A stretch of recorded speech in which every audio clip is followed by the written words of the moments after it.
नमस्कार। जनशक्ति नेटवर्क के इस एपिसोड में आपका स्वागत है।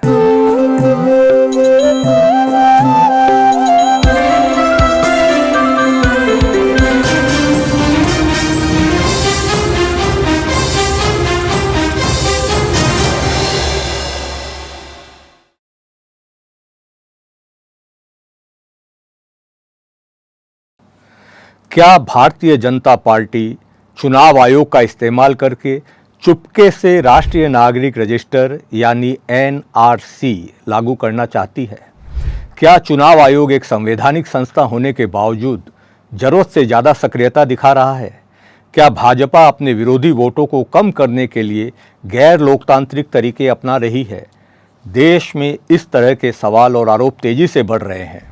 बिहार में विपक्षी दलों से बिना सलाह मशविरा किए चुनाव आयोग ने हाल ही में मतदाता सूची को ठीक करने के लिए एक खास योजना, जिसे स्पेशल इंटेंसिव रिवीजन यानी SIR कहा जा रहा है, शुरू की है।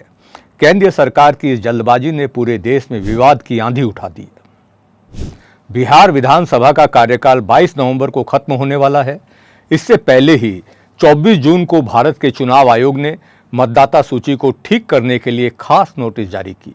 इस पर इंडिया ब्लॉक के दल जैसे कांग्रेस, राष्ट्रीय जनता दल, वामपंथी पार्टियां और NDA की दूसरी सबसे बड़ी सहयोगी पार्टी तेलुगु देशम ने सवाल उठाए हैं। इनका कहना है कि चुनाव आयोग ने विधानसभा चुनाव से ठीक पहले का समय ही क्यों चुना। विपक्ष ने इस प्रक्रिया को एक तरफा और भेदभाव वाला बताते हुए सुप्रीम कोर्ट में विपक्षी दलों और कई संगठनों ने इस खास संशोधन के खिलाफ याचिका दायर की। 10 जुलाई को सुप्रीम कोर्ट की 2 जजों की बेंच ने चुनाव आयोग को सलाह दी कि आधार कार्ड, वोटर कार्ड और राशन कार्ड को भी दस्तावेज के तौर पर माना जाए। देश की सबसे बड़ी अदालत में चुनाव आयोग के संवैधानिक अधिकारों पर सवाल उठे हैं। कहा जा रहा है कि भाजपा पिछले दरवाजे से चुपचाप पूरे देश में NRC लागू करने की तैयारी कर रही है और इसके लिए अभी से काम शुरू कर। 2 जुलाई को नई दिल्ली में 11 विपक्षी दलों के नेता मुख्य चुनाव आयुक्त ज्ञानेश कुमार से मिलने गए, लेकिन नए नियमों का हवाला देकर उन्हें रोक दिया गया। विपक्षी नेताओं का कहना है कि इसके बाद यह डर और बढ़ गया है कि लोगों के वोट देने के अधिकार को छीना जा रहा है। विपक्ष ने इसे वोटबंदी का नाम दिया और कहा कि अगर वोट देने का हक छीनने की कोशिश हुई तो सड़कों पर बड़ा विरोध होगा। राष्ट्रीय चुनाव आयोग का कहना है कि वे बिहार में फर्जी वोटरों को रोकने के लिए मतदाता सूची को ठीक कर रहे हैं, लेकिन कई लोगों ने यह तर्क हास्यास्पद बताया है। उनका कहना है कि अगर ऐसा है तो इस सूची के आधार पर चुने गए उम्मीदवारों और सरकारों की वैधता पर भी सवाल उठेंगे। बिहार में अभी 7.9 करोड़ वोटर हैं। आयोग उनके घर जाकर एक गणना फॉर्म EF दे रहा है। 2003 में बिहार में मतदाता सूची को ठीक किया गया था। तब वोटरों की संख्या 4.96 करोड़ थी। आयोग ने कहा है कि पुरानी सूची में नाम वाले लोग सिर्फ EF फॉर्म भरकर जमा करें। नए वोटरों को घोषणा फॉर्म के साथ एक्स्ट्रा दस्तावेज देने होंगे, यानी 2003 के बाद सूची में शामिल सभी को फिर से नागरिकता साबित करनी होगी। इस फैसले से लोगों में छंटाई का, बंटवारे का डर बढ़ गया है और इसे NRC की छाया कहा जा रहा है। बिहार विधानसभा चुनाव के बाद 2026 में पश्चिम बंगाल, असम, केरल, पुडुचेरी और तमिलनाडु में चुनाव होंगे। इसलिए बिहार में शुरू हुई यह योजना बाद में देश के बाकी हिस्सों में भी लागू हो सकती है। विपक्ष का आरोप है कि इस प्रक्रिया से अल्पसंख्यक और दलित वोटरों को जानबूझकर बाहर करने की कोशिश हो रही है। चुनाव आयोग ने कहा कि लोगों को 11 तरह के पेपर देने होंगे, जिसमें एक जन्म प्रमाण पत्र और बाकी के 10 जन्म से जुड़े कागजात हैं। गरीब लोग ये कागज नहीं दे पाएंगे, लेकिन आधार कार्ड और वोटर कार्ड, जो आजकल हर काम में इस्तेमाल होते हैं, को आयोग ने इस सूची में शामिल नहीं किया। इससे SIR के मकसद पर लोगों का शक गहरा हो गया है।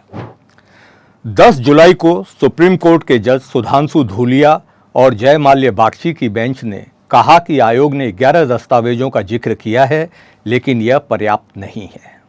अदालत ने कहा कि न्याय के लिए आधार, वोटर और राशन कार्ड को भी मानना चाहिए। अगर आयोग को आपत्ति है तो उसे वजह बतानी होगी। जज सुधांशु धूलिया ने कहा, सभी वयस्कों को वोट देने का हक और निष्पक्ष चुनाव लोकतंत्र की बुनियाद है। संविधान के अनुच्छेद 324 के तहत चुनाव आयोग की शक्ति को संवैधानिक तानाशाही में नहीं बदलना चाहिए। 1977 के MS गिल बनाम मुख्य चुनाव आयुक्त मामले का हवाला देते हुए उन्होंने कहा कि कोई भी नागरिक, चाहे बड़ा हो या छोटा, उसे निष्पक्ष चुनाव से दूर नहीं किया जा सकता। यह अनुच्छेद 324 चुनाव आयोग को सभी चुनावों पर निगरानी, निर्देश और नियंत्रण का अधिकार देता है। जज कृष्ण अय्यर के 1977 के फैसले का जिक्र करते हुए उन्होंने कहा कि चुनाव आयुक्त को निष्पक्ष नियमों का पालन करना होगा और मनमानी नहीं करनी चाहिए। अनुच्छेद 324 आयोग को ऐसा संस्थान नहीं बनाता जो खुद के कानून खुद बनाता हो। बेकाबू शक्ति संविधान के खिलाफ है। कानून उम्मीद करता है कि ऊंचे पद पर बैठा अधिकारी अपनी शक्ति का सही और ईमानदार इस्तेमाल करेगा। यह मामला 28 जुलाई को सुनवाई के लिए फिर सुप्रीम कोर्ट में उठेगा। 15 जुलाई को तेलुगु देशम पार्टी यानी TDP ने चुनाव आयोग को पत्र देकर कहा कि SIR एक महत्वपूर्ण तरीका हो सकता है जिससे मतदाता सूची को निष्पक्ष और पारदर्शी बनाया जा सकता है, लेकिन इसके मकसद को साफ करना होगा और यह बताना होगा कि इसका नागरिकता से कोई लेना देना नहीं है। पुराने वोटरों को फिर से योग्यता साबित करने के लिए मजबूर करना गलत है। नाम हटाने से पहले ठोस जांच होनी चाहिए और सबूत का जिम्मा वोटर का नहीं बल्कि अधिकारी का होना चाहिए। यह काम चुनाव से 6 महीने पहले पूरा करना होगा। प्रवासी मजदूरों के नाम न हटे, इसके लिए मोबाइल BLO यूनिट शुरू होनी चाहिए। देश में यूनिक एपिक नंबर जल्दी जारी हो, आधार से सत्यापन हो और BLO का बार बार तबादला हो। लोगों की प्रतिक्रियाओं से साफ है कि इस प्रक्रिया में उन्हें पारदर्शिता की कमी का डर है। SIR के जरिए बिहार के लाखों मजदूरों को सूची से हटाने की कोशिश हो रही है। डिजिटल तरीके से उनके लिए शामिल होना मुश्किल है क्योंकि वे रोजगार के लिए देश भर में बिखरे हुए हैं। विपक्ष का कहना है कि इससे चुपके से NRC लाने की कोशिश हो रही है और वे इसका विरोध करेंगे। उनका आरोप है कि भाजपा बिहार में कमजोर है, इसलिए चुनाव आयोग का गलत इस्तेमाल करके वोट जीतने की कोशिश कर रही है। महाराष्ट्र में उल्टा हुआ, जहां 5 महीनों में 39 लाख नए वोटर जोड़े गए। लोग कह रहे हैं कि संशोधन के नाम पर मतदाता सूची से बंटवारा रोकने के लिए आयोग को अपनी भूमिका निभानी चाहिए, वरना सड़कों पर इसका जवाब दिया जाएगा। Don't forget to like, share and subscribe to stay updated with the latest incidents. Hit the bell icon to never miss an update. We will see you next time with more news that matters. Stay informed, stay safe.